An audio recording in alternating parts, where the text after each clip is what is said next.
अस्सलाम वालेकुम, I hope you all are doing well. तो बहुत टाइम से मैं ये सोच रहा था ये वीडियो बनाऊं, but now it's the right time to make this video. आज हम इस वीडियो में बात करेंगे कि हाउ टू अटेम्प्ट पेपर, मतलब जो आपका जेके बोस का पेपर होगा मास सेशन का, तो उसमें आप पेपर अटेम्प्ट कैसे करोगे।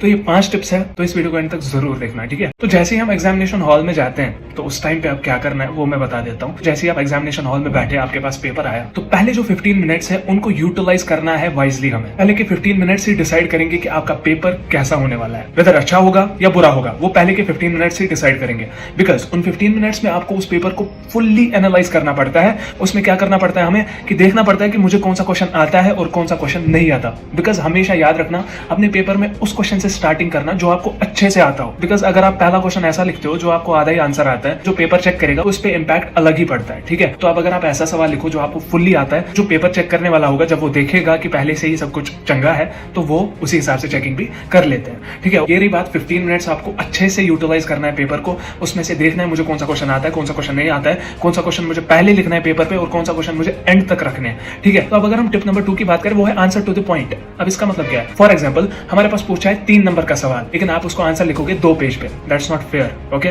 तो 3 मार्क्स का पूछा है, 3 मार्क्स के हिसाब से ही आपको आंसर लिखना पड़ेगा। कोई शाल दलील नहीं लिखनी हमें, वहां पे बस टू द पॉइंट आंसर लिखना है। बोर्ड में वही देखते हैं कि टू द पॉइंट आपने लिखा है। देखो, अगर आपको अच्छे से कंसेप्ट है, टू द पॉइंट लिख पाते हो, फिर अपनी वर्डिंग में जो लिखना है वो लिखो, लेकिन टू द पॉइंट होना चाहिए। मैं फिर से रिपीट कर रहा हूँ, कोई अपनी शाल दलील नहीं लिखनी, ठीक है। यहाँ पे बहुत सारे ऐसे होते हैं जो गाने छाप देते हैं आंसर्स में, राइट। तो वो सब नहीं करना, आंसर टू द पॉइंट। तो जैसे कि कोई क्वेश्चन आता है न्यूटन्स थर्ड लॉ क्या है, तो हमें वहां पे न्यूटन्स थर्ड लॉ ही लिखना है। ये नहीं लिखना कि वो कैसे आया, कहां से आया, न्यूटन के सर पे पहले सेब गिरा उसके बाद ऐसा वैसा कुछ, वो सब नहीं लिखना हमें, ठीक है। सिर्फ लिखना है न्यूटन्स थर्ड लॉ है क्या। सो टू द पॉइंट आंसर लिखोगे आप वहां पे। तो ये थी टिप नंबर 2। अब टिप नंबर 3 की बात करूं मैं, डोंट लीव एनी क्वेश्चन। जो पहली टिप थी उसमें मैंने ये बताया अपने आंसर शीट में वो वाला क्वेश्चन पहले लिखना जो आपको आता हो अच्छे से। तो वो क्वेश्चन जो नहीं आते हो उनको एंड के लिए रखना है। क्यों रखना है? अगर आपको थोड़ी सी भी नॉलेज है ना उसके बारे में, उसमें अगर आप शाल दिली लिखोगे ना उसी के रिलेटेड, तो वो चलता है, ठीक है। बिकॉज हमें छोड़ना नहीं है। एटलीस्ट 1-2 मार्क्स तो देगा ही ना, लेकिन 0 नहीं चाहिए हमें 1-2 मार्क्स ही चाहिए। जो क्वेश्चन नहीं आता उसको भी लिखो कुछ ना कुछ, गाने के बगैर वैसा वैसा कुछ नहीं लिखना, टू द पॉइंट लिखना है, उसमें भी आंसर, ठीक है। लेकिन हमें क्वेश्चन को छोड़ना नहीं है, बिल्कुल भी नहीं छोड़ना क्वेश्चन। अगर 100 मार्क्स का पेपर है, 100 का 100 अटेम्प्ट करना है हमें। अब अगर मैं 4 टिप की बात करूं, वो है अटेम्प्ट क्वेश्चन इन सीक्वेंस। अब इसका मतलब क्या है? देखो, कोई क्या करता है, पहले लॉन्ग टाइप, फिर शॉर्ट टाइप, फिर वेरी शॉर्ट टाइप, फिर लॉन्ग टाइप, फिर शॉर्ट टाइप, फिर लॉन्ग टाइप, फिर शॉर्ट टाइप। ऐसा कुछ नहीं करना, एक सीक्वेंस रखनी है ताकि मतलब बोर्ड वाला खुश हो जाए। मतलब दुल्हन की तरह आपको तैयार करना है अपने पेपर को, ठीक है। ये याद रखना हमेशा। तो क्या करना पड़ता है हमें, अपने पेपर को सजाना पड़ता है, सीक्वेंस में सब कुछ लिखना पड़ता है। अगर आप लॉन्ग आंसर का लिख रहे हो, लॉन्ग आंसर ही लिखो उसमें, ठीक है। एक सीक्वेंस रखो तो बहुत ही मजा आएगा पेपर चेक करने वाले को भी, और आप भी जब अपना पेपर देखोगे ना तो बहुत ही अच्छा लगेगा। सो ये था टिप नंबर 4। अब अगर मैं टिप नंबर 5 की बात करूं, वो है revise your answer sheet.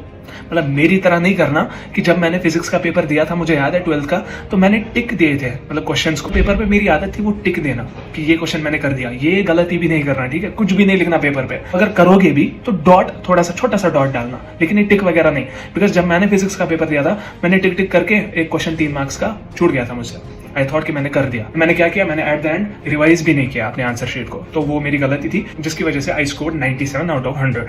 Okay, 3 marks कटे थे, वो भी अपनी गलती की वजह से। सो क्या करना है हमें, एट द एंड हमें पेपर को रिवाइज करना है, ठीक है। मतलब रिवाइज इन द सेंस कि उसको देखना है कि कोई क्वेश्चन छूटा तो नहीं। तो अब लास्ट में ये बताना चाहता हूँ, जैसे आप पेपर सब कुछ फिनिश कर दो ना, उसके बाद लग जाओ हाईलाइटिंग में। हाईलाइट जितना कर सको, जो मेन पॉइंट्स है उनको हाईलाइट कर दो। मतलब दुल्हन की तरह सजाना है, फिर से बता रहा हूँ। मतलब पेपर चेक करने वाले को लगना चाहिए कि नहीं यार, ये तो दुल्हन आई है वहां से सच के, मेहंदी लगा के, ठीक है। मेहंदी लगा के रखना, ऐसा कुछ नहीं।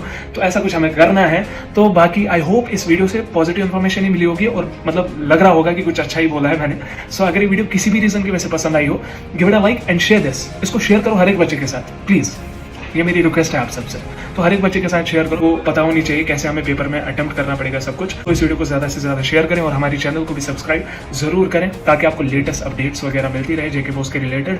और जो भी हमारे पास स्ट्रैटेजीज हो या कोई सा भी अच्छे खासे वीडियोस हो, तो उनके लिए भी सब्सक्राइब जरूर करें और बेल आइकन को भी जरूर दबाएं ताकि आपको नोटिफिकेशन सबसे पहले पहुंचे। सो बाकी मिलते हैं हम किसी और वीडियो में, तब तक के लिए अल्लाह हाफिज, टेक केयर।